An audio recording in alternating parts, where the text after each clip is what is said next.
Right, all four breathing. So again, this is a super simple way of restoring shoulder IR, but we can also get a little bit of that pelvis pulled back if we have a heel support up against the wall. So I put a bench here so that I can actually have my heels flat against a pretendy wall. The actual wall has a skirting board, which will stop me from getting my heel contact. So I just put a bench in front of it. Super simple. You could use a box, whatever. But that's going to allow me to get some kind of heel reference so that I can actually use my hamstrings to pull my pelvis back and down.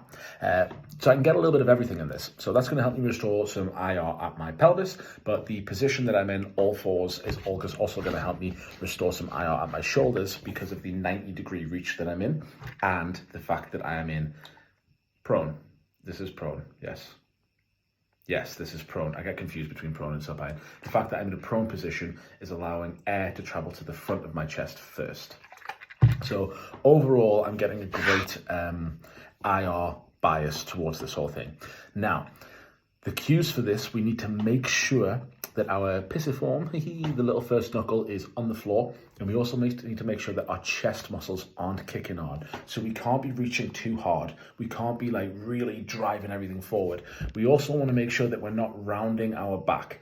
Sternum stays totally straight, and we just get a little bit of protraction. So just this tiny amount of pushing the tag of my shirt towards the ceiling and just a little bit of protraction is enough for this exercise. We don't want to overly round. We're not trying to capture posterior expansion. We're not trying to capture or make this too effortsome.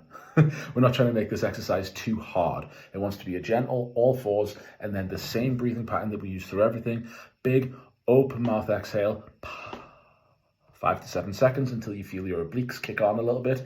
Then hold your obliques and silently inhale through the nose. Just really quiet, really gentle, and let that anterior aspect of your chest expand. You'll know if you're doing this right because you should feel like this kind of expands. If you feel like it's not and you feel like you're getting all of your expansion in your upper back, you're probably pressing too hard into the ground and closing this section off. So keep this around a 4 out of 10. It shouldn't be hard at all. You'll see I have a yoga block just put in between my legs. That isn't for any reason other than it's a placeholder. It keeps my legs lined up with my hips.